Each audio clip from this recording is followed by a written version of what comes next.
نحمده ونصلي على رسوله الكريم اما بعد فاعوذ بالله من الشیطان الرجیم بسم اللہ الرحمن الرحیم ربی اشرح لی صدری ویسر لی امری واحلل عقدۃ من لسانی یفقہوا قولی اللہم فقہنا فی الدین اللہم انا نسألک علما نافعا وعملا متقبلا ورزقا طیبا۔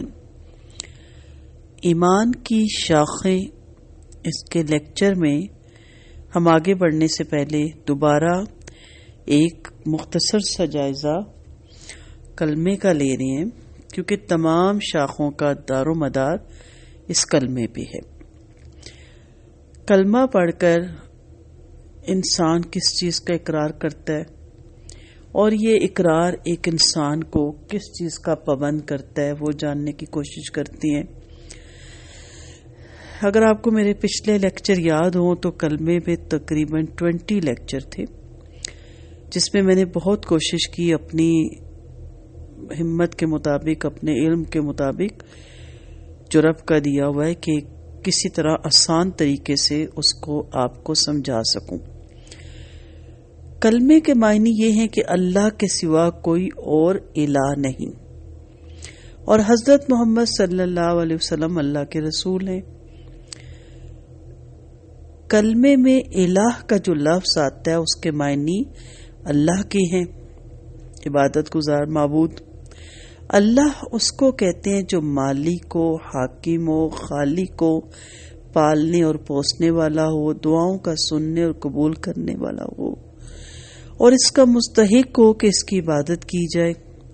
اب جب آپ نے لا الہ الا اللہ کہا تو اس کے معنی یہ ہوئے کہ اول تو آپ نے یہ اقرار کیا کہ یہ دنیا نہ تو بغیر اللہ کے بنی، اور نہ ایسا ہی ہے کہ اس کے بہت سے اللہ ہیں، بلکہ دراصل اس کا اللہ ہے اور وہ ایک ہی ہے، اور اس ایک ذات کے سوا الہی یا خدائی کسی کی نہیں۔ دوسری بات جس کا آپ نے کلمہ پڑھتے اقرار کیا وہ یہ ہے کہ وہی ایک اللہ ہمارے اور سارے جہان کا مالک ہے۔ ہم اور ہماری ہر چیز اور دنیا کی ہر شے اسی کی ہے۔ خالق وہ ہے، رازق وہ ہے، موت اور زندگی اسی کی طرف سے ہے، مصیبت اور راحت بھی اسی کی طرف سے ہے۔ جو کچھ کسی کو ملتا ہے اس کو دینے والا حقیقت میں وہی ہے۔ جو کچھ کسی سے چھن جاتا ہے اس کا چھیننے والا بھی حقیقت میں وہی ہے۔ ڈرنا چاہیے تو اسی سے، پناہ مانگنی چاہیے تو اسی سے، سر جھکانا چاہیے تو اسی کے سامنے، عبادت اور بندگی کی جائے تو اسی کی۔ اس کے سوا ہم کسی کے بندے اور غلام نہیں، اور اس کے سوا کوئی ہمارا آقا اور حاکم نہیں۔ ہمارا اصلی فرض یہ ہے کہ اس کا حکم مانیں اور اس کے قانون کی پیروی کریں۔ یہ عہد و پیمان ہے جو لا الہ الا اللہ پڑھتے ہی ہم اپنے اللہ سے کرتے ہیں، اور ساری دنیا کو گواہ بنا کر کہتے ہیں۔ اس کی خلاف ورزی کریں گے تو ہماری زبان، ہمارے ہاتھ، ہمارے پاؤں، ہمارے رونگٹے اور زمین اور آسمان کا ایک ایک ذرہ جس کے سامنے ہم نے جھوٹا اقرار کیا، ہمارے خلاف اللہ کی عدالت میں گواہی دیں گے، اور ہم ایسی بے بسی کے عالم میں وہاں کھڑے ہوں گے کہ ایک بھی گواہ ہم کو صفائی پیش کرنے کے لیے نہ ملے گا۔ کوئی وکیل یا کوئی پیر و مرشد وہاں ہماری طرف سے پیروی کرنے والا نہ ہوگا، بلکہ خود ہی ہم وکیل ہوں گے۔ جو دنیا کی عدالتوں میں قانون کی الٹ پھیر کرتے پھرتے ہیں، یہ بھی وہاں ہماری طرح بے بسی کا شکار ہوں گے۔ وہ عدالت ایسی نہیں ہے جہاں ہم جھوٹی گواہیاں اور جعلی دستاویز پیش کر کے اور غلط پیروی کر کے بچ جائیں۔ دنیا کی پولیس سے تو ہم اپنا جرم چھپا سکتے ہیں، اللہ کی پولیس سے نہیں چھپا سکتے۔ دنیا کی پولیس کو تو رشوت دے سکتے ہیں، اللہ کی پولیس نہیں رشوت کھاتی۔ دنیا کے گواہ جھوٹے ہو سکتے ہیں، اللہ کے گواہ بالکل سچے ہیں۔ دنیا کے حاکم بے انصاف ہو سکتے ہیں، اللہ ایسا حاکم نہیں جو بے انصافی کرے۔ پھر اللہ جس جیل میں ڈالے گا اس سے بچ کر بھاگنے کی بھی کوئی ضرورت نہیں ہے۔ اللہ کے ساتھ جھوٹا اقرار نامہ کرنا بہت بڑی بے وقوفی، بلکہ سب سے بڑی بے وقوفی ہے۔ جب اقرار کرتے ہیں تو خوب سوچ سمجھ کے کیجئے اور اس کو پورا کیجئے، ورنہ آپ پر کوئی زبردستی تو نہیں ہے کہ خواہ مخواہ زبانی اقرار کر لیں۔ کیوں؟ کیونکہ خالی خلی زبانی اقرار محض بیکار ہے۔ پھر لا الہ الا اللہ میں جو اس کا دوسرا حصہ ہے، رسول صلی اللہ علیہ وسلم کی رہنمائی کا اقرار ہے۔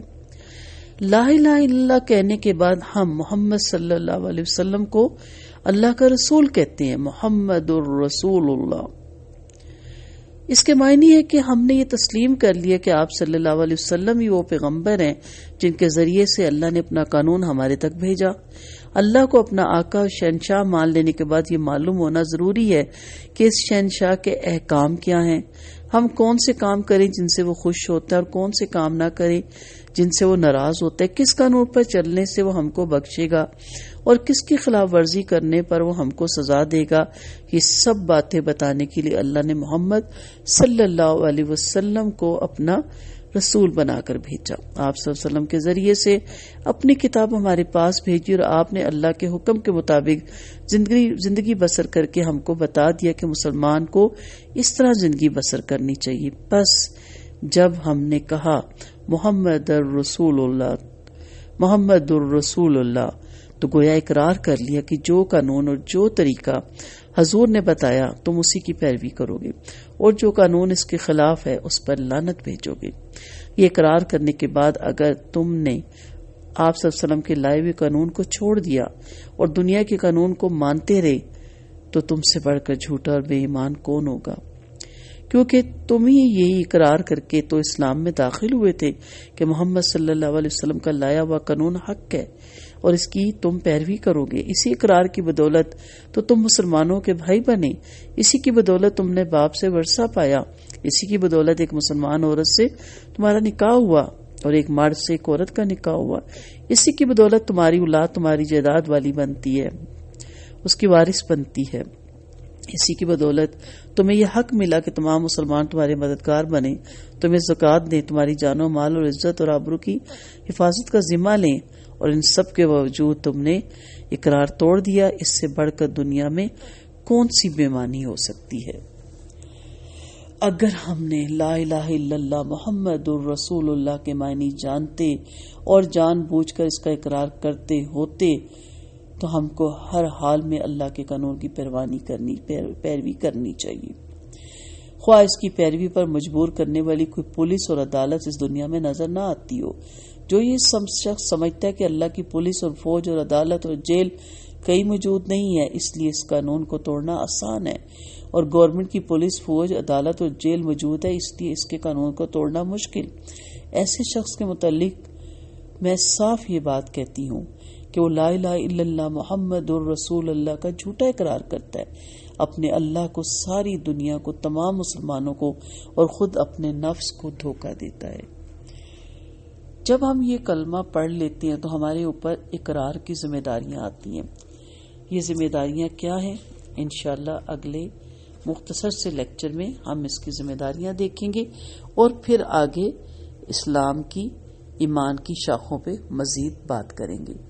وآخر دعوانا ان الحمدللہ رب العالمین، سبحانک اللہم وبحمدک، نشہد ان لا الہ الا انت، نستغفرک ونتوب الیک۔ السلام علیکم ورحمۃ اللہ وبرکاتہ۔